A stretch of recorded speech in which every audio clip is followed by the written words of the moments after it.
Salam Indonesia, jumpa kembali bersama saya Mohgunan Abdillah di EZ TV. Kali ini kita akan membahas mengenai pengusaha dan para pekerja, di mana ada suatu program dari pemerintah, yaitu akan memberikan rumah melalui potongan gaji yang disebut tabungan perumahan rakyat, di mana 2,5% gaji akan dipotong oleh pemerintah dan 0,5% ditanggung oleh pengusaha. Namun ada beberapa pengusaha yang menyebutkan bahwa ini waktunya tidak tepat karena ada COVID-19. Kali ini kita akan berbincang dengan Ketua Himpunan Pengusaha Pribumi Indonesia, Bapak Sarman Simanjorang. Berikut wawancara kami.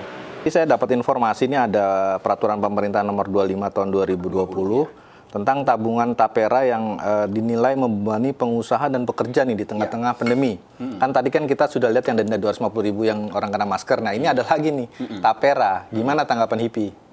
Ya, saya dalam beberapa wawancara, baik itu di TV maupun di media, saya sampaikan bahwa pada dasarnya program ini bagus.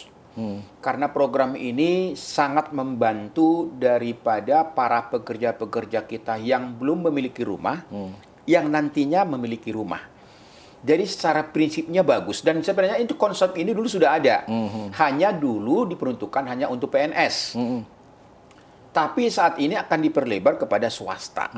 Nah, cuman yang menjadi ganjalan kita adalah program yang bagus ini dikeluarkan momennya, waktunya tidak pas. Di saat pandemi gini. Ya, karena apa? Pertama, kondisi dunia usaha saat ini sedang meriang. Ya kan, sulit sekali mengatur cash flow-nya. Satu.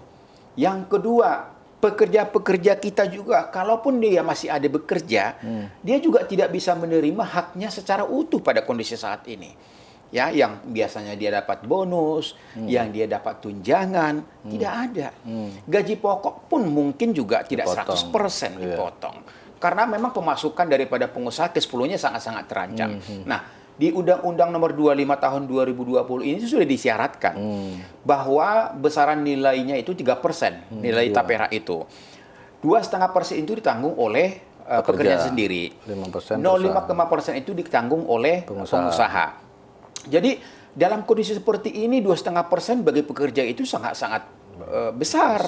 Jadi mereka sendiri juga yang katakanlah sebagai objek yang akan menerima manfaat dari program ini, kondisi saat ini pasti keberatan. Ya. Pengusaha juga seperti itu. Nah, kalau mungkin karyawannya cuma 10-20 orang sih nggak apa-apa, Pak. Ya kalau udah ribuan. Ya kan dengan 0,5% itu sangat-sangat terasa juga gitu. Jadi menurut hemat kami memang kita harapkan pemerintah harus mengevaluasi ini. Ya, belum perlu memang dicabut-cabut sementara, nanti diterbitkan pada saat yang tepat gitu loh. Ketika misalnya ekonomi kita sudah normal kembali, cash flow pengusaha juga sudah normal kembali, dan para pekerja-pekerja juga sudah mendapatkan haknya secara utuh.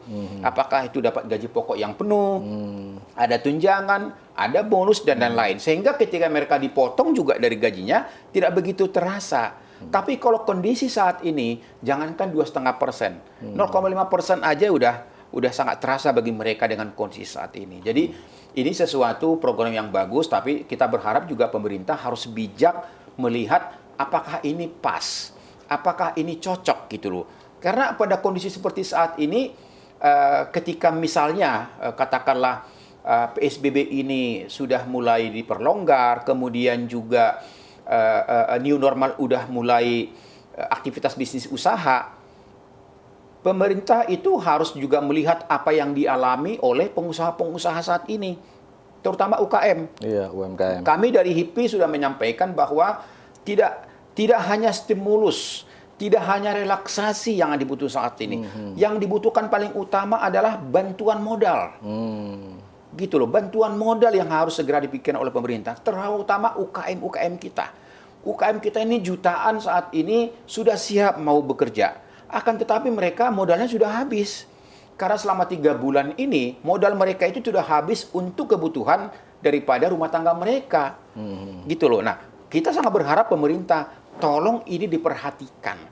Kalau ingin UKM ini segera bergerak, segera berlari kencang, ya, ketika misalnya dunia usaha ini sudah mulai dibuka, tolong diperhatikan nasib UKM saat ini. UKM ini tidak butuh modal banyak, mungkin antara 10 sampai 25 juta. Mereka udah bisa yang punya warung makan membuka warung makan, yang punya warung bakso membuka warung bakso, yang punya toko, yang punya salon. Jadi ekonomi bergerak dengan angka segitu, Pak, ya? Ya, jadi ada beberapa dampaknya ketika UKM ini langsung bergerak.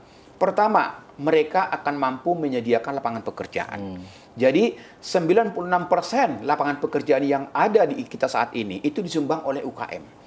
Yang kedua, mau tidak mau UKM itu akan mampu menggerakkan ekonomi akar rumput. Karena apa? Karena biasanya yang bertransaksi dengan UKM ini ada kalangan banyak masyarakat menengah ke bawah. Ya. Yang ketiga, langsung atau tidak langsung, UKM ini akan mampu memberikan kontribusi PDB.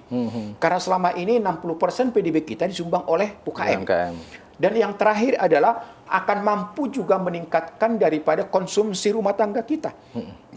Ya, karena belanja daripada UKM ini juga cukup tinggi. Jadi artinya kami sangat berharap bahwa ketika ini sudah bergulir, yang paling utama yang harus dipikirkan oleh pemerintah adalah bagaimana mengucurkan modal kerja kepada UKMI kita dengan perolehan atau syarat-syarat yang mudah.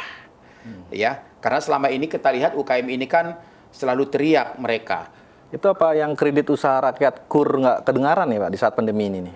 Nah, itu juga merupakan harapan kita. Jadi semua potensi-potensi yang dimiliki oleh pemerintah itu harus didorong untuk bantu UKM. Apakah itu KUR misalnya, apakah itu LPDB, ya, Lembaga Pengelola Dana Bergulir yang dimiliki oleh Kementerian Koperasi misalnya, atau mungkin dana-dana pemerintah yang dikucurkan lewat bank itu untuk membantu UKM kita. Ini menurut hemat saya sesuatu yang strategis yang harus diberikan oleh pemerintah kalau ingin bahwa kekuatan ekonomi kita UKM ini segera akan bergerak. Oke, terima kasih Pak Sarman Simanjorang atas wawancara dan diskusi kita. Semoga bisa bermanfaat untuk pelaku ekonomi sendiri dan didengar oleh pemerintah. Demikian wawancara kami bersama Bapak Sarman Simanjorang, di mana Tapera menurut dia adalah sesuatu program yang sangat bagus. Namun pada saat ini Bapak Sarman menyebutkan bahwa kurang tepat dikarenakan perekonomian Indonesia sedang terpuruk. Apalagi COVID-19 belum bebas dari muka bumi Indonesia. Oleh karena itu, Bapak Sarman Simanjorang menyarankan agar Tapera dilakukan pada saat Indonesia sudah lepas dari yang namanya COVID-19. Saya Muhammad Gunan Abdillah undur diri. Salam Indonesia.